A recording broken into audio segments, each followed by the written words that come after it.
Hello everyone, welcome to our YouTube channel Step by Step Learning. I hope you're doing well. My name is Shreya Jamwal. इस channel में हम आपके लिए लेके आ रहे हैं डिफरेंट कोर्सेज ताकि आप सब उन कोर्सेज का बेनिफिट उठा सकें, जिसमें हम कवर करेंगे डिफरेंट स्टैंडर्ड के डिफरेंट चैप्टर्स को। आपको इस अपॉर्चुनिटी को मिस नहीं करना है। अगर आपने हमारे चैनल को अभी तक सब्सक्राइब नहीं किया है तो इस वीडियो के राइट साइड पे एक रेड कलर का बटन है, आपको जाकर इसको प्रेस करना है और हमारे चैनल को सब्सक्राइब करना है। आप हमें इंस्टाग्राम, फेसबुक, टेलीग्राम पे भी ज्वाइन कर सकते हैं और इन सब के लिंक आपको नीचे दिए गए डिस्क्रिप्शन बॉक्स में मिलेंगे। So let's start our video. Last video में हमने matter in our surrounding class 9 की केमिस्ट्री का फर्स्ट चैप्टर कंप्लीट कर लिया था। आज मैं बता रही थी कि आपको हम क्या करेंगे, एनसीईआरटी क्वेश्चंस करेंगे। आई होप आपने मेरी दोनों वीडियोस पढ़ ली होंगी। अगर आपने वो दोनों वीडियोस पढ़ी होंगी तो आपको एक्सरसाइज के क्वेश्चंस में बहुत हेल्प मिल जाएगी। आप खुद ही सारे क्वेश्चंस के आंसर सोचना स्टार्ट कर दोगे, मतलब आपको पहले से ही आते होंगे अगर आपने वो वीडियोस मेरी पढ़ी होंगी। ठीक है, तो लेट्स स्टार्ट। पहले हम इंटेक्स क्वेश्चन करेंगे। आपकी बुक्स के अंदर जो ब्लू कलर के बॉक्सेस में क्वेश्चंस थे हम वो सॉल्व करेंगे। उसके बाद हम एक्सरसाइज क्वेश्चंस पे आएंगे। ठीक है, तो इंटेक्स क्वेश्चन का फर्स्ट क्वेश्चन है, which of the following a matter? Chair, air, love, smell, hate, almonds, thought, cold, lemon, water, smell of perfume. ठीक है, इसमें से कौन से ऑब्जेक्ट्स जो हैं, कौन सी सब्सटेंस जो है वो क्या है, मैटर है। मैंने आपको फर्स्ट वीडियो में ही बताया था कि मैटर क्या होता है, पता था कौन सा मैटर होता है, कौन सा नहीं मैटर होता है। ये भी मैंने बताया था, जैसे love, affection, shadow, happiness, sorrow, ये सारे क्या है, इमोशंस हैं। इनको हम मैटर में कंसिडर नहीं करते हैं।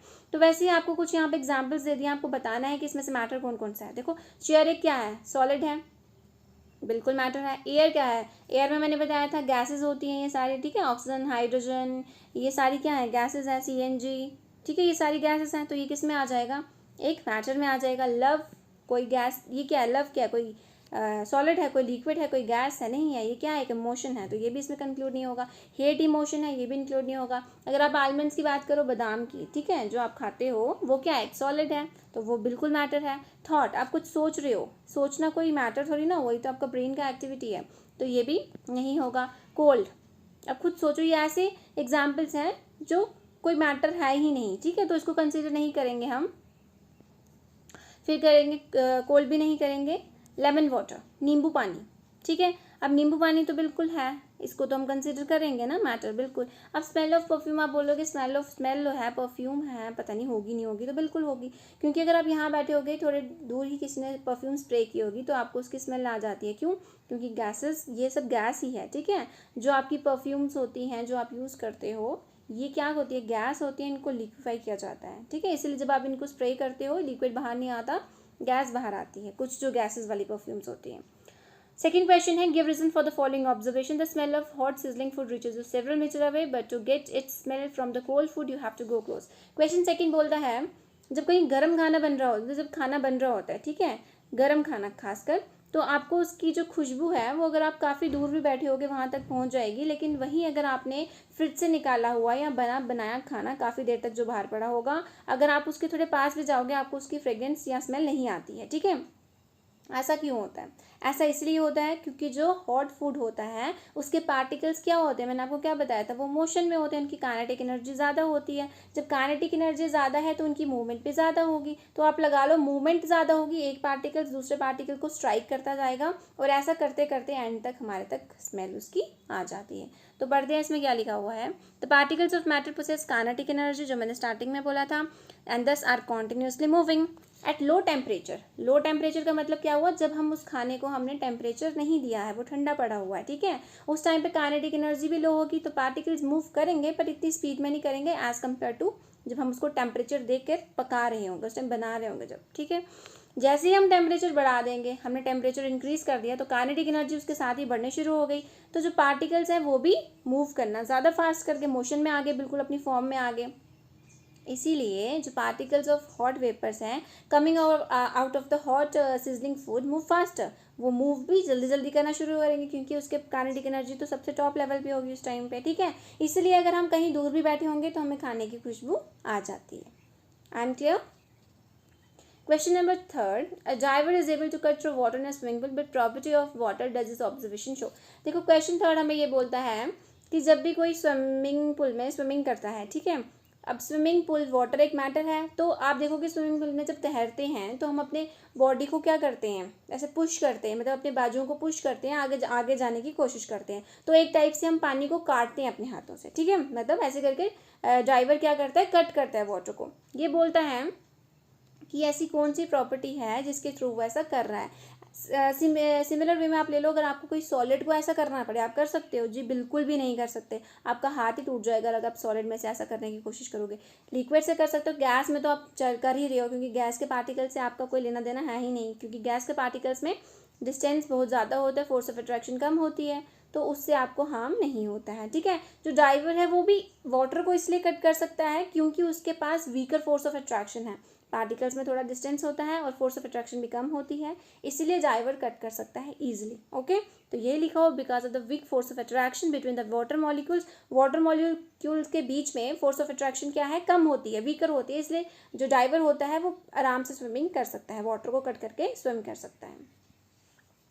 क्वेश्चन नंबर 4 है, what are the characteristics of particles of matter. ठीक है, कैरेक्टरिस्टिक्स ऑफ मैटर की बहुत बता सकते हो, जितना आप बताना चाहो। अब इसमें से आपको बतानी है जो मैंने स्टार्टिंग में आपको बताई थी ना, क्या कैरेक्टरिस्टिक है मैटर की, पार्टिकल्स की, वही हमने यहाँ पे बतानी है, ठीक है। तो फर्स्ट इसमें आ जाती है, matter consist of tiny particles. जो मैटर है मैंने कहा था, ये डिफाइन पे ही था, वो छोटे छोटे पार्टिकल से मिलकर बना हुआ है, जिनको हम अपनी आंखों से भी नहीं देख सकते, ठीक है। सेकेंड बोलता है कि इनके बीच में जो स्पेस है वो क्या होती है किसी में, अब ये फॉर्म्स पे डिपेंड करता है, किसी में कम होगी, किसी में ज़्यादा होगी, ठीक है, किसी में तो बहुत ही ज़्यादा होगी। इसके जो मैटर्स होते हैं वो कॉन्टिन्यूसली क्या करते हैं, मूविंग मोशन में, तो मतलब मूवमेंट वो करते रहते हैं, ठीक है। और लास्ट है कि जो पार्टिकल्स ऑफ मैटर हैं ये आपस में एक दूसरे को अट्रैक्ट करते हैं। ये सारी इसकी प्रॉपर्टीज़ हैं, पर वो मैटर पे डिपेंड करता है कि किस मैटर में ये ज़्यादा हो रही है, किस में कम हो रही है, किस में बिल्कुल ही नहीं हो रही है, ठीक है। ये चार इसकी क्या है, कैरेक्टरिस्टिक हैं। तो ये रीड कर लेते हैं एक बार। Matter consist of tiny particles which we can't see with the naked eyes, presence of intermolecular space between the particles, particles of matter are continuously, यहाँ पे मूविंग आएगा, ठीक है, वो मूव कर रहे होते हैं। अब मूवमेंट भी किस पे कैसी हो रही है ये डिपेंड करता है। Particles of matter attract each other by the force of attraction. Question number 5 है, the mass per unit volume of a substance is called density. Density का फॉर्मूला सबको पता है। अब अरेंज करो इन सबको, जो एग्जाम्पल्स दी हुई हैं, जैसे कि air, exhaust for the chimney, chimney का धुआं होता है, ठीक है, exhaust, honey, water, chalk, cotton and iron, इन सबको अरेंज करो इंक्रीजिंग ऑर्डर होता है, सबसे कम फिर ज़्यादा, कि डेंसिटी मतलब मास अपॉन वॉल्यूम। डेंसिटी एक टाइप से वजन मान लो, या एरिया मान लो, जिस एरिया में एक ऑब्जेक्ट पड़ा है उसका मास क्या है, वॉल्यूम क्या है, वो उसकी डेंसिटी होगी, ठीक है। तो ये बोल रहा है कि डेंसिटी को अरेंज करो, सबसे कम किसकी होगी, फिर ज़्यादा। अब मुझे बताओ एयर की क्या डेंसिटी होगी। एयर तो बिल्कुल उसकी ना कोई वॉल्यूम है ना कोई मास है, तो उसको तो सबसे कहाँ पे रखेंगे, 0 से स्टार्ट करेंगे, ठीक है, इंक्रीजिंग ऑर्डर पे ऐसे लेके जाएंगे। तो हमने पहले किससे स्टार्ट कर दिया, एयर से स्टार्ट कर दिया। अब चिमनी का धुआं एज कम्पेयर टू एयर के थोड़ा सा वो कलर वाला होता है, आपको दिख जाता है कि ये चिमनी का धुआं है, उसमें थोड़े पार्टिकल्स भी ज़्यादा एडअप होते हैं, तो उसके कंपैरिजन में फिर बाद में ये आ जाता है एग्जॉस्ट, ठीक है। सेकेंड आ जाता है कॉटन आप देखोगे, आप उसको ना कंसीडर करोगे ये तो सॉलिड है नहीं, पर होता वो सॉलिड ही है, ठीक है। अब उसके पार्टिकल्स आप देखोगे, हालांकि उसका मास और वॉल्यूम इतना डिफाइन नहीं है, लेकिन है, ओके। हनी की बात, कॉटन में से एक टाइप से अगर आप उसके पार्टिकल्स को बिल्कुल अलग ही कर दो तो हवा में उड़ने शुरू हो जाएंगे, लेकिन इकट्ठा करोगे तो आपको कुछ वो मास दे सकता है, ठीक है, कुछ उसका एरिया बन सकता है, लेकिन आप इंडिविजुअल पार्टिकल देखोगे तो वो कुछ भी नहीं है, ठीक है, वो कंसिडर ही नहीं किया जाता है यहाँ पे। वाटर की बात करें तो वाटर के पार्टिकल्स क्या हैं, उनमें एक डिफाइन वॉल्यूम है बट शेप नहीं है। क्यों? क्योंकि आप उसको जिस शेप में डालोगे वो उसी की शेप ले लेगा, लेकिन वॉल्यूम मैंने कहा था, अगर आपने 10 ml का पानी मतलब इतना ml आपने किसी लिक्विड को डाला हुआ है, पानी को मान लो गिलास में डाला है, अगर आप उसी 10 ml को बॉटल में ट्रांसफ़र करोगे तो बॉटल में उसका साइज़ बढ़ेगा नहीं या कम नहीं होगा, वो जितना 10 ml यहाँ था इधर भी उतना ही रहेगा, ओके। हनी, अब हनी वाटर के कंपैरिजन में थोड़ा सा विस्कस होता है, ठीक है। अगर आप हनी को ऐसे फेंकोगे, पानी को फेंकोगे, पानी की स्पीड ज़्यादा होगी, पार्टिकल्स आगे तक चलेंगे, हनी बिल्कुल धीरे जाएगा, ठीक है, क्योंकि वो विस्कस है, तो थोड़ा सा उसका क्वांटिटी चेंज होगी, इसलिए हनी को बाद में रखा गया है। चॉक और हैमर की मैंने एग्जांपल आपको पहले भी बताई थी, ठीक है। जो हैमर था वो, हैमर से जो चॉक था वो जल्दी टूट रहा था एज़ कम्पेयर टू आयरन की, क्योंकि उसके फोर्स ऑफ अट्रैक्शन पार्टिकल्स की ज़्यादा थी। तो इस ऑर्डर से हमने अरेंज कर दिया है कि डेंसिटी देखा जाए सबसे ज़्यादा किसकी है, आयरन की, और सबसे कम किसकी है, एयर की, ओके। क्वेश्चन नंबर 6 है, answer the following. A part है, tabulate the difference in the characteristics of matter. ये मैंने स्टार्टिंग में ही टेबल बताया था जिसमें 8 कैरेक्टर प्रॉपर्टीज़ मैंने बताई थी आपको इस मैटर में आप नंबर के अकॉर्डिंगली देख लेना कितना मार्क्स का क्वेश्चन आया है, ठीक है। उसके अकॉर्डिंगली आपको उसकी प्रॉपर्टीज़ नोट डाउन करनी है वहाँ पे। तो प्रॉपर्टी मैंने कहा था shape and size, packing, particle के डिस्टेंस के बीच में रिजिडिटी है, फ्लूइडिटी है, ये सारे पॉइंट्स मैंने आपको पिछली वीडियो में क्लियर करवा दी है। मैं फिर से बता देती हूँ एक बार, जो सॉलिड होती हैं उनकी शेप, बाउंड्री, साइज सब कुछ फिक्स होता है, डेफिनेट होता है, ठीक है। एज कम्पेयर टू लिक्विड की बात करें तो मैंने आपको कहा था इसकी शेप कोई फिक्स नहीं होती है, हम इसको जिसमें डाल दें ये उसी की ही शेप अटेन कर लेता है, लेकिन वॉल्यूम इसका फिक्स होता है, ठीक है। जो गैस होता है इसमें तो दोनों ही नहीं होते, ठीक है, ना इसकी वॉल्यूम होगी ना ही मास होगा, क्योंकि डिस्टेंस इतना ज़्यादा है, वीकर फोर्स ऑफ अट्रैक्शन है, पास ही नहीं आएंगे तो कुछ चीज़ का पता कैसे चलेगा हमें। सेकेंड आता है पैकेजिंग। अब पार्टिकल्स मैंने कहा था सॉलिड के पार्टिकल्स बिल्कुल इस टाइप के पैक होते हैं, ठीक है। तो ये जो बीच का स्पेस था इसे हमने वॉइड नाम दिया था, हालांकि इसकी स्पेसिंग भी बहुत कम होती है। तो पैकेजिंग क्या होगी, टाइट होगी, वेरी क्लोज होगी एज कम्पेयर टू लिक्विड की बात करें इसके कंपैरिजन में तो लिक्विड की थोड़ी सी लूज होगी, और वो तो फ्री टू मूव है क्योंकि उसका एक पार्टिकल यहाँ होगा दूसरा तो यहाँ पे है, ठीक है। नेक्स्ट बात करते हैं इंटर पार्टिकल डिस्टेंस की। तो जो सॉलिड है उनमें डिस्टेंस बहुत कम होता है, अब यहाँ ही देख लो डिस्टेंस देख लो कितना सा है, ठीक है। और एज कम्पेयर टू गैस के देख लो ये तो काफ़ी ज़्यादा है। तो सीक्वेंस कुछ ऐसी होती है, सॉलिड में थोड़ा सा मतलब ना के बराबर मान लो स्मॉलेस्ट सा है डिस्टेंस, उसमें थोड़ा सा ज़्यादा होगा और इसमें तो लार्जेस्ट है, ठीक है। लास्ट पॉइंट जो यहाँ लिखा है रिजिडिटी होता है कठोरपन, ठीक है। और फ्लूइडिटी होता है कि फ्लो कैसा है पार्टिकल्स का। देखो रिजिडिटी फ्लूइडिटी इसलिए यूज़ नहीं किया है सॉलिड में क्योंकि पार्टिकल्स उसके फ्लो करते ही नहीं है, वो रिजिड है, वो टाइट है, वो बिल्कुल आपस में सिमेट्री में पैक्ड है, जैसे कि ये दिख रहा है आपको, ठीक है। तो इसकी रिजिडिटी होती है वो भी अच्छी खासी, बिल्कुल टाइटली पैक्ड होते हैं। वेयर एज लिक्विड्स की बात करें उसमें फ्लूइडिटी होती है, और जो गैस है वो तो हाईएस्ट फ्लूइडिटी पे होते हैं, ठीक है, क्योंकि उनके पार्टिकल्स यहाँ तो वो फ्लो ही कर रहे होते हैं बिल्कुल आराम से, with the high kinetic energy. इसका ही बी पार्ट है क्वेश्चन नंबर 6 का, कमेंट अपॉन द फॉलोइंग। अब इसको ऐसे आपको ऐसे भी टर्म्स आ सकती है, जैसे मैंने आपको सारी टर्म्स बता दी थी, उसमें कुछ एक बीच से उठा के आपको बोल दें कि इसको एक्सप्लेन कीजिए ये क्या है। जैसे रिजिडिटी हो गई, कंप्रेसिबिलिटी होगी, फ्लूइडिटी होगी, फिलिंग अ गैस हो गया, फिलिंग अ गैस कंटेनर हो गया, शेप हो गया, काइनेटिक एनर्जी हो गया, डेंसिटी हो गई, ये सारी हमने पिछले टेबल में कवर कर ली हैं। फिर से अभी हम स्टार्ट करेंगे इनके बारे में वन बाय पढ़ना। रिजिडिटी मैंने अभी बताया कठोरपन होता है सॉलिड का, क्योंकि उनकी पैकेजिंग टाइट होती है तो वो रिजिड होते हैं। तो due to the small inter particle distances कितने होते हैं, मैंने आपको कहा था सॉलिड की पैकेजिंग इस टाइप की होती है। तो आप लगा लो, रुको मैं फिर से बना देती हूँ। हमने कहा कि इनकी पैकेजिंग कुछ इस टाइप की होती है, ठीक है। तो आप मुझे बताओ इनके पास डिस्टेंस तो बिल्कुल मिनिमम है, ठीक है। डिस्टेंस मिनिमम होने की वजह से और फोर्स ऑफ अट्रैक्शन ज़्यादा होने की वजह से ये क्या होते हैं, रिजिड होते हैं। Clear.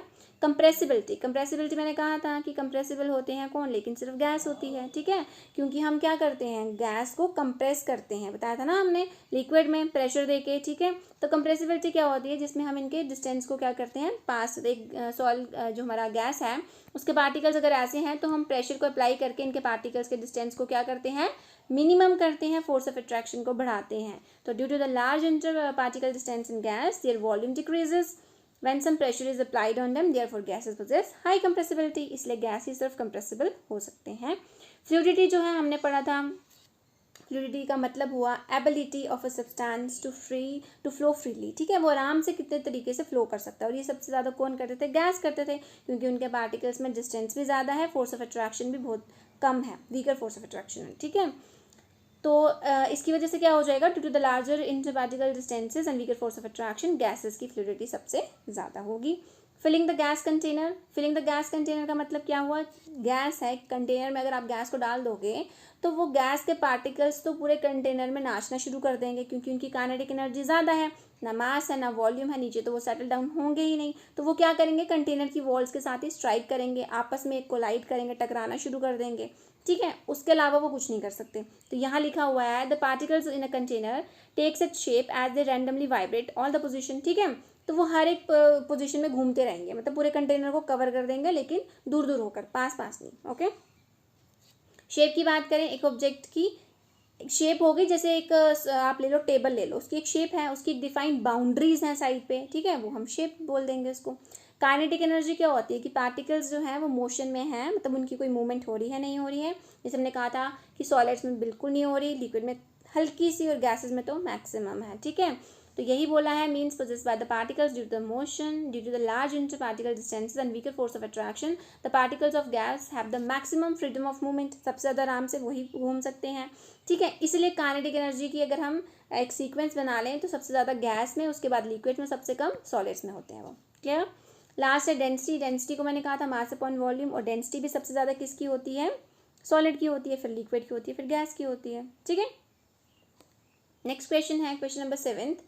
Gas fills completely the vessel in which it kept. जो गैस है अगर हम उसको किसी वेसल में, किसी भी कंटेनर में डालते हैं तो वो गैस, जैसे मान लो ये आप एक कंटेनर ले रहे हो, ठीक है, इसके अंदर अगर आप गैस फिल कर रहे हो तो मान लो इसके पार्टिकल्स पूरे कंटेनर को फिल कर गए हैं, ठीक है, सारी जगह घूम रहे हैं, इधर से इधर, ये इधर आ जाएगा, फिर ये इधर घूम जाएगा, ठीक है, ऐसे करके ये क्या करते हैं? कोलाइड होते रहते हैं, आपस में टकराते रहते हैं, ठीक है। तो ये बोलता है कि रीज़न दो कि क्या जो आप कंटेनर में इन पार्टिकल्स को फिल कर रहे हो, गैस कंप्लीट मतलब वो फिल कर रहा है पूरे वेसल को, पूरा भर रहा है अच्छे से।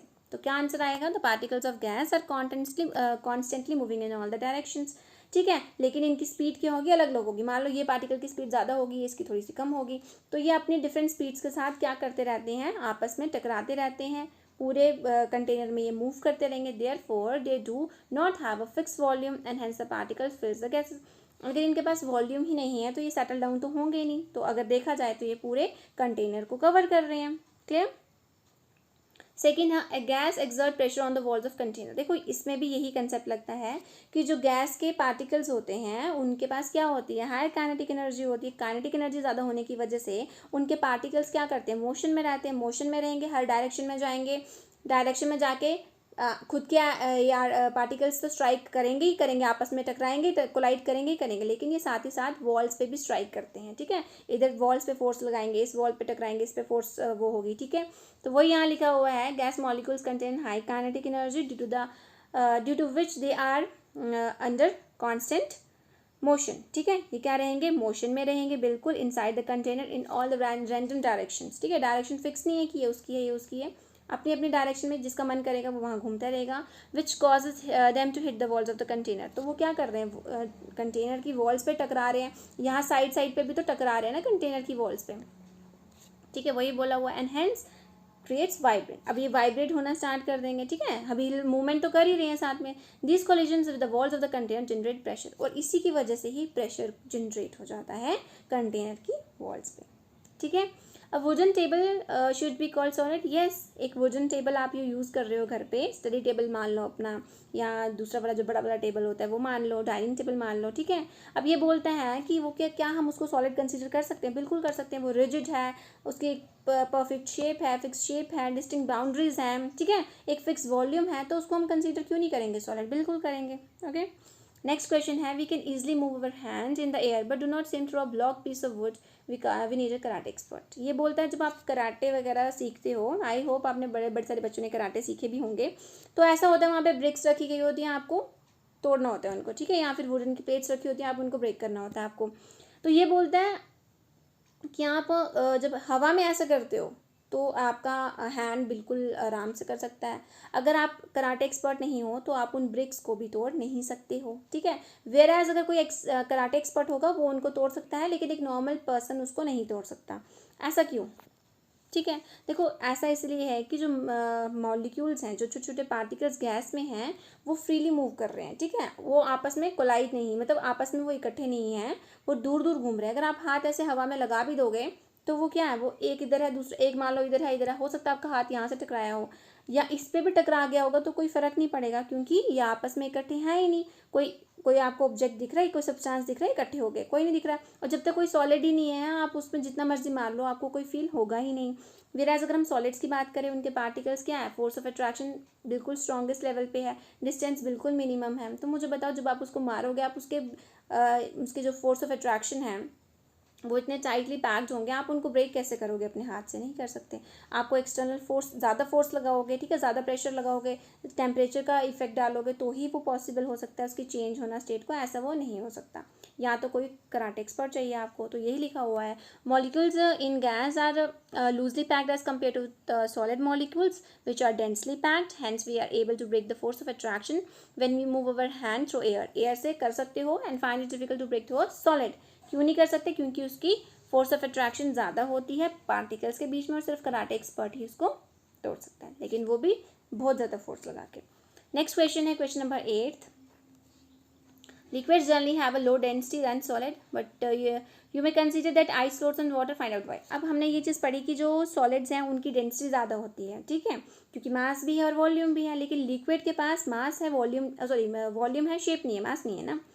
तो ऐसा क्यों होता है कि आइस जो है वो एक सॉलिड होकर वाटर के ऊपर फ्लोट करती है, जबकि डेंसिटी उसकी ज़्यादा है, मतलब उसका वेट ज़्यादा है, वो तो पानी में फ्लोट कर लेनी अंदर होनी चाहिए, मतलब फ्लोट इन द सेंस कि वो फ्लोट नहीं करनी चाहिए, मतलब पानी के ऊपर वो तैरनी नहीं चाहिए, क्योंकि कोई भी ऑब्जेक्ट जो सॉलिड है उसकी डेंसिटी ज़्यादा होगी, वो हमेशा नीचे आके बैठ जाएगी, मतलब बिल्कुल नीचे वाली जो लेयर होती है गिलास की, मतलब यहाँ पे मान लो, ठीक है, वो यहाँ पे होनी चाहिए आइस, जबकि आइस ऊपर फ्लोट कर रही होती है। ऐसा क्यों?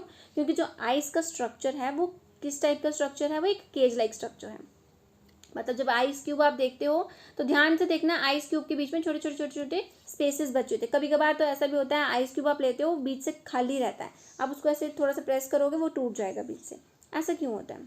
क्योंकि उसका स्ट्रक्चर्स में गैप्स होते हैं बीच में, थोड़े थोड़े थोड़े थोड़े, ठीक है, जिसकी वजह से उसका वेट जो होता है वो लाइटर होता है। बेशक वो दिखता सॉलिड है लेकिन उसका वेट कम होता है, इसलिए वो वाटर के ऊपर क्या करता है, फ्लोट करना स्टार्ट कर देता है। तो यही लिखा हुआ है, ice has cage like structure when it ice freezes to form. जब हम आइस फ्रीजेज टू फॉर्म, जब आइस को हम फ्रीज करते हैं, वाटर को हम फ्रीज करते हैं आइस के लिए, तो उसमें नंबर ऑफ एम्प्टी स्पेसेस बन जाती हैं, ठीक है। एम्प्टी स्पेसेस बनने की वजह से स्ट्रक्चर थोड़ा सा केज लाइक हो जाता है, ठीक है, जिसमें बीच में स्पेसेस होती हैं, इसलिए डेंसिटी जो है आइस की वो कम होती है एज़ कम्पेयर टू वाटर के। मैंने आपको बताया था जैसे ये हम आइस क्यूब लेते हैं, इसमें थोड़ी थोड़ी स्पेस रह जाती है बीच में, ठीक है, इसलिए हम इसे केज लाइक स्ट्रक्चर बोलते हैं। उसी की वजह से ही आइस जो है वाटर के ऊपर फ्लोट करती है। क्वेश्चन नंबर 9 है, convert the following temperature to Celsius scale. ये मैंने आपको बताया था हम कैसे कन्वर्ट कर सकते हैं, तो देख लो ये कैसे कन्वर्ट किया हुआ है, ठीक है। क्वेश्चन नंबर 9 में देखो यहाँ पे लिखा हुआ है, ए पार्ट है 300 केल्विन को कन्वर्ट करना है सेल्सियस में, तो मैंने आपको फॉर्मूला बताया था, इसमें क्या करते हैं, माइनस करते हैं, तो इसने 273 डिग्री से इसको माइनस कर दिया, जो हमें वैल्यू ऑलरेडी दी थी केल्विन में, ठीक है। दोनों को वैसे ही करना है, ये मैंने आपको एग्जाम्पल लेके पीछे बढ़ाया था अपनी पिछली वीडियो में, ठीक है, ये ईजी है। क्वेश्चन नंबर 10 है, what is the physical state of water at. अगर हम 250 डिग्री सेल्सियस पर रख लें तो बता दो, अगर एज्यूम करो, ऐसे तो 100 डिग्री सेल्सियस होता है, लेकिन अगर 250 भी हो जाए तो स्टेट क्या होगी, और अगर 100 डिग्री सेल्सियस है तो स्टेट क्या होगी। देखो 200 से ऊपर तो है ही सारा गैस, ठीक है, तो हम उसको गैसियस स्टेट में ही कंसीडर करेंगे, क्योंकि वो बियॉन्ड किसके है, बॉइलिंग पॉइंट, जो कि 100 डिग्री सेल्सियस है। और एज कम्पेयर टू अगर हम 100 डिग्री सेल्सियस की बात करें, वो तो बॉइलिंग पॉइंट है, वाटर का बॉइलिंग पॉइंट 100 डिग्री सेल्सियस है, ठीक है, तो वो गैस में भी है, वो लिक्विड में भी है, मतलब वो लिक्विड और गैस दोनों में एग्जिस्ट करता है। लेकिन अगर हम 250 की बात करें, उसमें सिर्फ क्या होगी, गैसियस स्टेट ही होगी, क्योंकि 100 डिग्री के बाद सिर्फ गैस होती है, ठीक है। 100 डिग्री तक लिक्विड भी होती है, गैस भी होती है, 100 डिग्री के बाद तो बिल्कुल ही गैस होती है। क्वेश्चन नंबर 11 है, for any substance why does the temperature remain constant during the change of state. ये बोलता है कि हमने एक सब्सटेंस ले लो, कोई भी सब्सटेंस, ऐसे एग्जाम्पल लेके बताओ कि जिसका टेम्परेचर चेंज नहीं होता, अगर उसकी स्टेट चेंज भी हो जाए। तो ये बहुत अच्छी एग्जाम्पल है, मैंने आपको क्या बताया था, मेल्टिंग पॉइंट में, ठीक है, जो हीट ऑफ फ्यूजन था, मैंने कहा था जब हम सॉलिड को लिक्विड में कन्वर्ट करते हैं उस टाइम पे टेम्परेचर इंक्रीज नहीं होता, ठीक है, वो कांस्टेंट रहता है। तो एग्जाम्पल लेके बता दो, because the heat energy supplied the substance is use up to overcome the force of attraction without increasing kinetic energy, as a result the thermometer does not show any rise in the temperature till the entire substance undergo state of change। तो मैंने आपको यही बताया था कि अगर ये हमारा बीकर था, हमने इसमें आइस क्यूब्स लिए थे, ठीक है, हमने कहा था अगर हम इसको नीचे से बर्नर फ्लेम लगाते भी हैं तो ये तब तक हम इसको हीट करेंगे जब तक ये बिल्कुल लिक्विड में कन्वर्ट नहीं हो जाता, ठीक है। जैसे ही आइस बिल्कुल किस में कन्वर्ट हो जाएंगे, लिक्विड में कन्वर्ट हो जाएंगे, तब तक, मतलब सॉलिड से लिक्विड कन्वर्ट होने के टाइम तक जो भी हीट एनर्जी यूज़ हो रही है वो सिर्फ इसके बॉन्ड्स को, जो इनके बीच में फोर्स ऑफ अट्रैक्शन है, ठीक है, उसके बॉन्ड्स को ब्रेक, मतलब जैसे मान लो ये पार्टिकल्स कुछ इस टाइप से पैक है, ठीक है, तो इनकी बॉन्ड्स को सिर्फ तोड़ने के लिए वो यूज़ कर रहे हैं हीट, ठीक है, वो उसके टेम्परेचर को बढ़ाएगी नहीं, जो टेम्परेचर है वो बिल्कुल 0 डिग्री सेल्सियस ही रहेगा, उसमें कोई चेंज नहीं आएगा, ठीक है, वो 0 डिग्री सेल्सियस ही रहेगा, लेकिन वो 0 डिग्री सेल्सियस ही रहेगा, लेकिन क्या चेंज हो जाएगा, सिर्फ उसकी स्टेट चेंज हो रही है, ठीक है, ये भी क्लियर हो गया। यहाँ कुछ ज़्यादा गंद डल गया, इसको क्लियर कर लेते हैं, ठीक है। उसके बाद यहाँ पे लिखा हुआ है question number 12, suggest a method to liquefy atmospheric gas. ठीक है, आपको लिक्विड में कन्वर्ट करना है गैस को। तो ये तो मैंने आपको बड़े अच्छे से बताया था पहले। अगर हम प्रेशर को बढ़ा देंगे, ठीक है, प्रेशर लगाना स्टार्ट कर देंगे और साथ ही साथ टेम्परेचर को कम रखेंगे, तो वो ऑब्जेक्ट किस में कन्वर्ट हो जाएगा, लिक्विड में कन्वर्ट हो जाएगा। ठीक है, तो वही लिखा हुआ, it can achieve by the increasing the pressure. अगर हम प्रेशर को बढ़ाते हैं, जैसे कि मैंने कहा था पार्टिकल्स अगर इस टाइप में हैं, ठीक है, हमने पिस्टन प्रेशर लगाया था ना ऊपर, तो हम जैसे ही पिस्टन को प्रेशर दे, नीचे प्रेशर लगाएंगे ज़्यादा, तो पार्टिकल्स पास पास आना शुरू कर देंगे। और हमें क्या करना है, टेम्परेचर को कम रखना है, मतलब पार्टिकल्स को हीट नहीं मिलने देनी है। ओके, तो ये लिखा हुआ है, it can achieve by either increasing the pressure और decreasing the temperature which ultimately leads to the reduction of space. तो मेन काम यही है, मैं मॉलिक्यूल्स के स्पेस को कम करना है, मतलब इनके डिस्टेंस को कम करना है, तभी मॉलिक्यूल ये पार्टिकल्स क्या होंगे, पास आ जाएंगे आपस में। ठीक है, क्वेश्चन नंबर 13 है, why does the desert cooler cool better on a hot dry day. जो डेजर्ट कूलर होता है वो चाहे ड्राई डे हो, सूखा दिन हो, गर्मी का दिन हो, हॉट, ठीक है, फिर भी वो कूलर, मतलब हमें ठंडक क्यों मिलती है। ठीक है, फिर से सुन लो क्वेश्चन क्या है, why does the desert cooler cool. Desert cooler जो है वो ठंडा क्यों होता है, बेटर, अच्छी तरीके से, on a hot dry day. तो इसका आंसर क्या है, ये क्यों होता है, क्योंकि टेम्परेचर ज़्यादा होने की वजह से और ह्यूमिडिटी कम होने की वजह से इवेपोरेशन होती है, बेटर इवेपोरेशन होती है। ठीक है, तो वही लिखा हुआ, it is because the temperature is high and it is less humid on a hot dry day which enables better evaporation. High level of this evaporation provides better cooling effect. जितनी ज़्यादा evaporation होगी उतनी ज़्यादा cooling होगी। ठीक है, question number 14 है, how does the water kept in the earthen pot मटका बिकम्स कूल ड्यूरिंग समर। ये भी मैंने आपको बताया था, क्योंकि वो मटका जो होता है वो मिट्टी से बना होता है, उसमें छोटे छोटे पोर्स होते हैं, पानी मटके से बाहर आ जाता है थोड़ा सा, ठीक है, और वो क्या करता है, मटके के अंदर के पानी की हीट एनर्जी यूज़ करता है और इवेपोरेट हो जाता है। ठीक है, तो ये यहाँ पे लिखा हुआ है, due to the small pores present on the walls of the earthen pot water emits out slowly. Emits का मतलब होता है बाहर आ जाता है मटके से। As it comes out of the outer surface of मटका, और मटका के सरफेस पे वो वाटर चिपक जाता है, वो इवेपोरेट हो जाता है, और जो हीट एनर्जी उसको चाहिए होती है इवेपोरेशन के लिए, वो कहाँ से ले लेता है, जो वाटर मटके में रखा हुआ होता है उससे वो ले लेता है। और रिजल्ट क्या होता है कि उसका पानी जो है, क्योंकि इवेपोरेशन जब भी होती है उसका मतलब उसका इफेक्ट क्या पड़ता है पीछे से, इवेपोरेशन, तो बस इवेपोरेशन हो जाएगी और पानी ठंडा हो जाएगा। ठीक है, क्वेश्चन नंबर 15 है, why does our palm feel cold when you put some acetone, petrol और परफ्यूम ऑन इट। ये भी मैंने बताया था, क्योंकि जैसे ही हम ये सब अपने हाथों पे फेंकते हैं तो वो क्या करते हैं, इवेपोरेट होते हैं जल्दी और हमारे हाथों से वो एनर्जी ले लेते हैं। ठीक है, क्योंकि इवेपोरेशन के लिए उनको एनर्जी लेनी होती है, और वो कहाँ से लेते हैं, हमारे हाथ से। या अगर आप उसको कहीं और अपनी बॉडी के पैर पे फेंक लोगे, बाजू में फेंक लोगे, कहीं भी फेंक लोगे, वो उस एरिया की हीट एनर्जी ले लेते हैं और फिर इवेपोरेट हो जाते हैं। तो यही लिखा हुआ है इसने कि एसीटोन, पेट्रोल और परफ्यूम के लो बॉइलिंग पॉइंट्स होते हैं।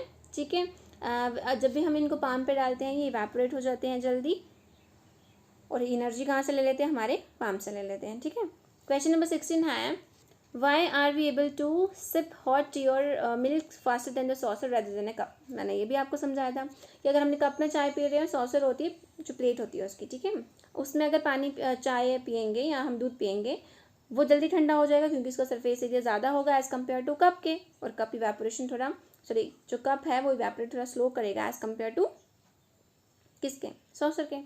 A saucer has a large surface area than a cup, which promotes quickly evaporation. Hence, the tea or milk in saucer cools faster. Clear? What type of clothes should we wear in summer? तो हम cotton clothes ही prefer करते हैं पहनना, क्योंकि cotton clothes में क्या होते हैं, छोटे छोटे क्या होते हैं, ध्यान से देखना वहाँ पे क्या होता है, कॉटन क्लॉथ्स में छोटे छोटे पोर्स होते हैं। ठीक है, ताकि इवेपोरेशन का प्रोसेस जल्दी हो जाए। फिर से पढ़ लेते हैं। समझ में क्या होता है, हम प्रेफर करते हैं लाइट कपड़े पहनना। ठीक है, लाइट कलर के कपड़े पहनना प्रेफर करते हैं, क्योंकि लाइट कलर में जो हीट है वो रिफ्लेक्ट हो जाती है। ज़्यादातर आपने सुना होगा कि ब्लैक कपड़े लोग गर्मियों में कम पहनते हैं, क्योंकि वो हीट को एमिट कर लेते हैं। ठीक है, रिफ्लेक्ट नहीं करता, वो अपने पास रख लेता है, हीट को एब्जॉर्ब करता है। और जो कॉटन क्लॉथ्स हैं उनमें छोटे छोटे पोर्स होते हैं। ठीक है, और वो पोर्स क्या करते हैं, जब हमें स्वेट आता है, इवेपोरेशन होती है, तो हमारी बॉडी, आपने देखा होगा जब भी इवेपोरेशन होती है आपको ठंडा ठंडा लगने लगता है। ये भी प्रोसेस वही, आपकी बॉडी से हीट लेगा और इवेपोरेट हो जाएगा स्वेट सारा। ये सारे इसी की एग्जांपल्स हैं। ठीक है, आई होप ये इंडेक्स क्वेश्चन आपको क्लियर होंगे। अब हम मूव करेंगे एक्सरसाइज क्वेश्चन में। ठीक है, एक्सरसाइज क्वेश्चन का पहला क्वेश्चन है, convert the following temperature to Celsius scale. ठीक है, पीछे हमने जो क्वेश्चन पढ़ा था, ये अभी हमें केल्विन में दिया हुआ है, हमें इसे सेल्सियस में कन्वर्ट करना है। फॉर्मूला मैंने आपको लिखवाए थे, फॉर्मूला अप्लाई करना है और ये क्वेश्चन हो जाएगा। ठीक है, नेक्स्ट है convert the following temperature to kelvin. देखो मैंने कहा था जब सेल्सियस में होगा तो माइनस लगता है, और ये एक फॉर्मूला अगर आपको याद होगा, जैसे मैंने आपको कहा था एक फॉर्मूला याद होगा तो दूसरा उसका उल्टा हो जाएगा। जैसे मैंने कहा था केल्विन का फॉर्मूला होता है 273 प्लस दिस वन। अब इसको निकालने के लिए आप इसको रिवर्स कर दोगे तो ये माइनस में चले जाएगा, तो दोनों फॉर्मूले उसी की बेसिस पे हैं। क्लियर? जैसे यहाँ पे 293 केल्विन दिया हुआ है तो आपने क्या कर दिया, 293 kelvin is equals to 293 minus 273 degree Celsius. ठीक है, तो आ गया आपका सेल्सियस में आंसर। ओके, अगर केल्विन में लाना है तो ये वाला फॉर्मूला अप्लाई कीजिए, प्लस कीजिए, आपका केल्विन में आ जाएगा। ओके, ये दोनों क्वेश्चन वैसे ही करने हैं। क्वेश्चन नंबर 3 है give reason for the following observation. ये भी वही है, नैप्थलीन बॉल्स जब आप डालते हो आप थोड़े टाइम बाद देखोगे वो है सॉलिड, लेकिन कोई सॉलिड या लिक्विड छोड़े बिना वो किस में कन्वर्ट हो जाता है, गैस में। इसका आंसर दीजिए, ऐसा क्यों होता है। ठीक है, देखो कोई सॉलिड गैस में कन्वर्ट हो रहा है तो सब्लिमेशन हो रहा है, ये प्रोसेस तो मैंने आपको बता दिया, बस वही सेम प्रोसेस यहाँ पर लिखना है आपको।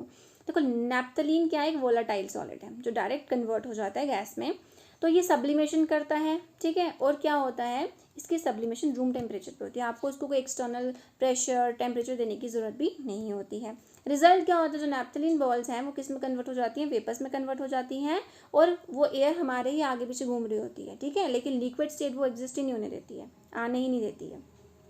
इसलिए जो नैप्थलीन बॉल्स हैं वो जब डिसअपेयर होती हैं वो कोई लिक्विड छोड़ती नहीं है। ठीक है, डायरेक्ट गैस में कन्वर्ट हो जाती हैं। इसी का बी पार्ट है क्वेश्चन नंबर 3 का, we get smell the perfume with sitting several metres away. ये वही प्रोसेस है जैसे हॉट सिजलिंग फूड का था, इसका भी सेम प्रोसेस है, क्योंकि अब ये प्रोसेस जो है इसमें सिर्फ डिफ्यूजन वर्ड यूज़ किया है। यहाँ पर डिफ्यूजन किसके लिए होता है, गैसेस के लिए होता है। From higher concentration to lower concentration, जहाँ पे ज़्यादा अमाउंट होगा वहाँ से कहाँ जाएंगी, लोअर कंसनट्रेशन में जाएंगे, और हम तक तभी तो पहुँचेंगी। We get smell of perfume sitting several metres away due to the process of diffusion. Diffusion पता है ना क्या होता है गैसेस में। ठीक है, तो particles of perfume mix with the particles of air due to the high speed of particles. देखो परफ्यूम के भी पार्टिकल्स होते हैं और गैस इसके एयर के भी होते हैं। ठीक है, जब ये आपस में मिक्स होते हैं तो ये क्या करते हैं, इनके पास काइनेटिक एनर्जी ज़्यादा है तो ये ट्राई करते हैं, ये भागना शुरू कर देते हैं, और भागते भागते हम तक पहुँच जाते हैं। ठीक है, ओके। क्वेश्चन नंबर 4 है arrange the following in the increasing order of the force of attraction between the particles. ठीक है, जैसे वाटर, शुगर, ऑक्सीजन। देखो इन तीनों को अरेंज करना है फोर्स ऑफ अट्रैक्शन। देखो सबसे ज़्यादा फोर्स ऑफ अट्रैक्शन तो सॉलिड में होती है, फिर लिक्विड में, फिर गैस में। तो सबसे पहले हमें ये देखना है कि इन क्वेश्चन में सॉलिड कौन सा है, तो वो तो सामने दिख रहा है, शुगर एक सॉलिड है। ठीक है, ऑक्सीजन एक गैस है, और वाटर क्या है, लिक्विड है। तो बस सॉलिड को लगा लो फर्स्ट नंबर पे, लिक्विड कौन सा है, वाटर है, और गैस आ गया थर्ड नंबर पे। क्लियर?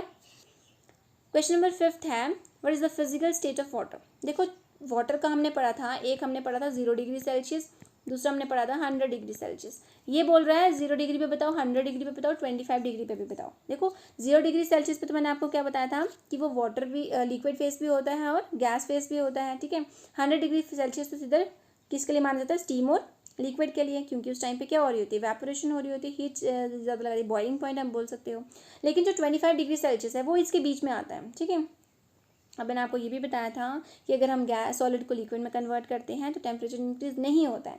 जब 0 डिग्री टेम्परेचर से ज़्यादा थर्मामीटर में शुरू हो जाता है टेम्परेचर राइज होना, मतलब ये 0 डिग्री है और ये 100 डिग्री है थर्मामीटर का, जब ये टेम्परेचर राइज होने शुरू करता है इसका मतलब कि हीट सप्लाई हो रही है नीचे से, तो ही तो ये राइज हो रहा है धीरे धीरे धीरे। अगर 25 मान लो कहीं यहाँ आता है, ठीक है, तो मुझे बताओ ये कौन सी फॉर्म होगी। ऑब्वियस सी बात है, ये वाला अगर लिक्विड रखा है तो इस फॉर्म में भी वो लिक्विड में होगा। जब वो 100 डिग्री सेल्सियस पहुंच जाएगा उसके बाद वो इवेपोरेशन कन्वर्ट होगा, मतलब उसके बाद इवेपोरेशन प्रोसेस होगी, वो वेपर में कन्वर्ट होता है। ओके, तो बता दो 25 डिग्री सेल्सियस पे वाटर लिक्विड में होगा, 0 डिग्री सेल्सियस उसका क्या है, फ्रीजिंग पॉइंट है, तो ये दोनों में होंगे, सॉलिड में भी हो सकता है और लिक्विड फेस में भी हो सकता है। 100 डिग्री सेल्सियस तो किस में होगा, वाटर, मतलब देखो पानी को बॉयल कर रहे हो 100 डिग्री सेल्सियस पे, वो बॉयल होता है तो गैस भी होगी और लिक्विड भी होगा, तो ये दोनों इसमें इंक्लूड होंगे। क्लियर? क्वेश्चन नंबर 6 है give two reason to justify. ठीक है, अब आपको जस्टिफाई करना है, बताना है water at room temperature is a liquid. जब वाटर है वो लिक्विड है रूम टेम्परेचर पे, गिव रीजन। देखो लिक्विड है तो आपने पूरे कैरेक्टरिस्टिक्स तो पढ़ी हुई हैं, अप्लाई कर दो यहाँ पे। ठीक है, जैसे कि उसकी फिक्स वॉल्यूम है लेकिन शेप नहीं है। ठीक है, जैसे आप बता दो वाटर एक लिक्विड है, 2 रीजन से, क्योंकि उसकी फिक्स शेप नहीं है, ठीक है, इसलिए इसको आप जिस शेप में डालोगे वो उसी शेप में आ जाएगा, और इसकी फिक्स वॉल्यूम नहीं है, इसलिए जो वाटर है वो रूम टेम्परेचर पे लिक्विड होता है। एक अलमीरा सॉलिड क्यों है सॉलिड, क्योंकि वो रिजिड है, उसकी डिफाइंड बाउंड्रीज हैं, having fix volume, they are incompressible. जितने कैरेक्टरिस्टिक्स पीछे हमने पढ़े थे इनके बारे में आप इसमें कोई भी यूज़ कर सकते हो। Okay, why is ice at 273 more effective in cooling than water at the same temperature. ये बोलता है आइस अगर 273 केल्विन पे होगी तो वो ज़्यादा इफेक्टिव होगी as compare to the same temperature पे अगर हम वाटर को रखेंगे। ऐसा क्यों? देखो, व्हेन आइस एट 273 केल्विन, ठीक है, वो मेल्ट हो जाएगी वाटर पे, ठीक है। अब वो क्या होगी, वाटर आइस से वाटर में कन्वर्ट होने के लिए जो एनर्जी को यूज़ करती है वो होती है लेटेंट हीट ऑफ फ्यूजन, ठीक है। क्या हमने डिफाइन पढ़ी थी, लेटेंट ऑफ फ्यूजन क्या होती है, जब हम सॉलिड को कन्वर्ट करते हैं जो एनर्जी हम लगाते हैं सिर्फ उनकी स्टेट को चेंज करने के लिए, मतलब उसके टेम्परेचर में राइज नहीं होता था, सिर्फ स्टेट चेंज होती थी, ठीक है। तो वो कौन सी होती थी, लेटेंट हीट ऑफ फ्यूजन होती थी, ठीक है। और वो कहाँ से लेते थे, हमारी सराउंडिंग से। This ice to 273 degree kelvin has less heat energy, इसलिए उसके पास एनर्जी आइस के पास कम होगी एज कम्पेयर टू वाटर के, ठीक है। लेकिन आइस की जो इफ़ेक्ट है, ठीक है, जो कूलिंग इफ़ेक्ट है वो ज़्यादा होगा वाटर से सेम टेम्परेचर पे, इसीलिए ये बोलता है कि जो 273 केल्विन पे आइस होगी उसकी क्या ज़्यादा होगी, कूलिंग ज़्यादा होगी एज कम्पेयर टू लिक्विड के। क्लियर? फिर से डिक्टेट करा देती हूँ। When ice at 273 degree melts to form water, जब 273 डिग्री केल्विन पे आइस है वो कन्वर्ट हो गई वाटर पे, तो उसका केल्विन वो जो टेम्परेचर है वो सेम ही रहेगा, ठीक है। तो क्या होगा, इधर से उधर जाने के लिए, मतलब एक स्टेट से दूसरी स्टेट में कन्वर्ट करने के लिए इसको हीट चाहिए होती है, ठीक है, एनर्जी चाहिए, उसको बोल दिया लेटेंट हीट ऑफ फ्यूजन, ठीक है। फ्यूजन का मतलब क्या हुआ, conversion of one state from other, that is solid from solid to liquid, ठीक है। This ice at 273 kelvin has a less heat of energy, इस टाइम पे इसके पास एनर्जी कितनी होगी, कम होगी एज कम्पेयर टू वाटर के, ठीक है, क्योंकि इसने अपनी एनर्जी तो बिल्कुल कंज्यूम रखी, इधर से इधर जाने के लिए लिक्विड में कन्वर्ट करने के लिए एनर्जी यूज हो रही है, पर देखा जाए आइस के पास एनर्जी क्या है, लेस है, ठीक है, वाटर के कंपैरिजन में, लेकिन इसका कूलिंग इफेक्ट ज़्यादा होगा, ठीक है। क्लियर? नेक्स्ट क्वेश्चन है question number 8, what produces more severe Burns, boiling water और स्टीम। अब ये बोलते हैं स्टीम से ज़्यादा आपको जलन पड़ती है, आप जल जाते हो एज कम्पेयर टू या फिर वाटर के। देखो, वाटर का 100 डिग्री सेल्सियस क्या है, बॉइलिंग पॉइंट है, ठीक है। 100 डिग्री सेल्सियस पे वाटर क्या करता है, बॉयल करता है। अब 100 डिग्री के बाद वाटर बॉयल होकर उसके जो हमारे जो पार्टिकल्स हैं गैसेस के, वो बिल्कुल एक्साइटेड फॉर्म में होते हैं, बिल्कुल एनर्जी उनमें सबसे ज़्यादा होती है, काइनेटिक एनर्जी ज़्यादा होती है। इसलिए जब वो प्रेशर के हमारे साथ जब भी हमारी बॉडी के साथ स्ट्राइक होते हैं तो उससे क्या होता है, हमें बर्न ज़्यादा होता है। तो देखो इसमें क्या लिखा हुआ है, इसमें लिखा हुआ है steam produces severe burn because it is an exothermic reaction. Exothermic reaction कौन सी होती है और एंडोथर्मिक रिएक्शन क्या होती है मैं बता दूं। एक्सोथर्मिक रिएक्शन होती है जो भी रिएक्शंस होती है, जैसे लिक्विड और गैस कन्वर्ट हो रहा है हीट के प्रेजेंस में, ठीक है, ये रिएक्शन हो रही है, लेकिन इसमें एनर्जी जो है, ठीक है, जो स्टीम है, जो ये कि एनर्जी, जब स्टीम छोड़ो आप एनर्जी याद रखो, ठीक है, एनर्जी रिलीज होती है, मतलब एनर्जी बाहर चली जाती है। जब भी एनर्जी बाहर जाती है वो एक्सो होती है, और एंडो का मतलब होता है एनर्जी यूज़ हो रही है। एनर्जी बाहर जा रही है इसका मतलब काफ़ी स्ट्रॉन्ग एनर्जी होगी, ठीक है, जो हमने काइनेटिक एनर्जी बोला है इसको। Then release a high amount of heat, ठीक है, और वो साथ ही साथ अपने हीट को भी लेके आ रही है, ठीक है, which is has consume during vaporization, क्योंकि जब वेपराइजेशन होती है वेपर्स के पास भी हीट होती है। क्योंकि देखो जब 100 डिग्री सेल्सियस पे वाटर बॉईल करता है, ठीक है, वो वाटर का लास्ट बॉइलिंग पॉइंट है, उसके बाद वाटर को जो जितनी हीट दे रहे हो ना आप, वाटर का टेम्परेचर नहीं बढ़ रहा, वो सारी हीट उन पार्टिकल जब गैस में कन्वर्ट हो वो सारी हीट वो लेते जा रहे हैं, ठीक है। तो सोचो वाटर का तो 100 डिग्री सेल्सियस है, जो स्टीम है, जो हीट नीचे से मिल रही है वो सारी एनर्जी हीट ले रहा है, मतलब स्टीम ले रहा है। तो बताओ स्टीम के पास ज़्यादा ही होगी ना, क्योंकि वाटर की तो 100 डिग्री सेल्सियस पर रुक गई है, लेकिन स्टीम तो लिए जा रहा है, तो उसकी एनर्जी ज़्यादा होगी। जब ये पार्टिकल्स हमारी बॉडी के साथ स्ट्राइक करेंगे तो ऑब्वियस सी बात है ये ज़्यादा बर्न करेंगे एज कम्पेयर टू लिक्विड के, ठीक है। लास्ट क्वेश्चन है इस एक्सरसाइज का, name, let me check, yes, name ABCDF in the following diagram show a state of change. देखो ये मैंने आपको पहले ही बता दिया था, विदाउट सीइंग एनी आंसर्स मैं आपको पहले बता दूं। यहाँ पे मैंने आपको बताया था सॉलिड था, लिक्विड था, गैस था, ठीक है। हमने पढ़ा था जब सॉलिड से लिक्विड में कन्वर्ट करेंगे, कन्वर्जन इन तीनों में ही होगी, ठीक है। देखो सॉलिड से लिक्विड में कन्वर्ट करेंगे, हमने पहला प्रोसेस पढ़ा था, हम हीट से कर सकते हैं, ठीक है, हीट अप्लाई करेंगे तो ये कन्वर्ट हो जाएगा यहाँ से यहाँ, ठीक है। अगर हमें इसी प्रोसेस को उल्टा करना है तो हमने इसको नाम दिया था सॉलिडिफिकेशन, ठीक है, इतना सा लिख देती हूँ, सॉलिडिफिकेशन, ठीक है। फिर हमने लिक्विड से गैस में कन्वर्ट करना है, ठीक है, हम क्या करते थे, बॉयल करते थे, ठीक है, लिक्विड से गैस में कन्वर्ट करते थे, या हम इसको वेपोराइजेशन भी बोल सकते हैं, ठीक है। जब हम उल्टा करते थे गैस से लिक्विड तो हम इनको कंडेंस करते थे, तो ये कंडेंसेशन आ गया, ये तो चारों क्लियर हो गए। अगर हमने सॉलिड से गैस में कन्वर्ट करना है, देखो सॉलिड गैस में, जो हमने एग्जांपल लिया था नैप्थलीन बॉल्स का, ठीक है, तो ये कौन सा प्रोसेस था, सब्लिमेशन था, यहाँ लिख देती हूँ, ठीक है। अगर हम वापस बात करें, मैं अमोनियम क्लोराइड पढ़ा था, जब उसके पार्टिकल्स उसके जो उस पे फनल पे लगे थे, ठीक है, जब वो कूल डाउन हो गए थे, वो नीचे आ गए थे, सेटल डाउन हो गए थे, इसमें क्या बोलते हैं, इसको क्या बोलते हैं, डिपोजिशन बोलते हैं, डिपॉजिट हो गए थे लास्ट में, ठीक है। तो ये सारा प्रोसेस है जो आपको 9th क्वेश्चन में है, ठीक है। ये चैप्टर का कंक्लूजन भी है एक टाइप से, आप सोच लो, ठीक है, क्योंकि सारे स्टेप सिर्फ इसी चीज़ में शो हो रहे हैं। आपको सिर्फ 2 फैक्टर्स आपको याद रखने हैं जिससे आप स्टेट को चेंज कर सकते हो, ठीक है, वो है टेम्परेचर एंड प्रेशर। बाकी पूरा चैप्टर इसी डायग्राम में कवर हो रहा है आपका, ठीक है। तो आंसर देख लो, अगर हमें सॉलिड को लिक्विड में कन्वर्ट करना है, ये ए जो पॉइंट दिख रहा है आपको, ठीक है, आप उसमें क्या कर सकते हो, मेल्टिंग, फ्यूजन, लिक्विफिकेशन, कोई भी नाम लिख सकते हो। अगर आपको क्या करना है, बी करना है, लिक्विड से गैस में कन्वर्ट करना है, तो आप वेपोराइजेशन एंड इवेपोरेशन दोनों के नाम लिख सकते हो, दोनों का मतलब सेम ही है। अगर आपको क्या करना है, गैस से लिक्विड में, मतलब सी पार्ट है, ठीक है, गैस को लिक्विड में करना है, ये ठंडा होने का प्रोसेस है, कंडेंसेशन हो गया, ठीक है। लिक्विड को गैस में करना है, डी पार्ट है, तो सॉलिडिफिकेशन हो गया, ठीक है। अगर हमें सॉलिड को गैस में कन्वर्ट करना है डायरेक्ट, ये रहा ऊपर से, ठीक है, ई है जो, इसको सब्लिमेशन बोलेंगे। जब हमें गैस को वापस सॉलिड में करना है तो एफ पार्ट है जिसे हम डिपोजिशन बोलेंगे। ये सारे आंसर्स रहे इसके, ठीक है, ये सारे इसके आंसर्स हैं, एक बार क्रॉस चेक कर लेना, ठीक है। ये सारे, इसी के साथ ये चैप्टर कवर हमने कर लिया है, पूरा कंप्लीट हो गया, एक्सरसाइज भी हमारी कंप्लीट हो गई है। इस चैप्टर को दोबारा अच्छे से पढ़ना, चैप्टर में कोई भी डाउट होगा, कोई चीज़ समझ नहीं आई होगी, मुझे कमेंट सेक्शन में बता देना, मैं दोबारा आपको वो टॉपिक समझा दूंगी जो आपको समझ नहीं आया होगा। लेकिन उसके लिए पहले आपको पढ़ना पड़ेगा। आप प्लीज़ ये चैप्टर अच्छे से पढ़िए, कोई डाउट होगा तो मुझे कमेंट सेक्शन में ज़रूर बताइएगा। Till then bye. I Shweta signing up today. I hope आपको हमारी वीडियोस अच्छी लग रही हो। अगर आपको हमारी वीडियोस अच्छी लग रही हो तो अपने फ्रेंड्स में, कजन्स में इसे शेयर करना मत भूलिएगा। अगर आपको वीडियोस का कंटेंट हमारा वैल्यूएबल लग रहा है तो कमेंट सेक्शन में हमें ज़रूर बताइएगा। आपका एक कमेंट हमें मोटिवेट करता है कि हम आपके लिए और अच्छे से कुछ करें। Don't forget to like, share and subscribe our channel step by step learning. Till then bye, take care, see you soon.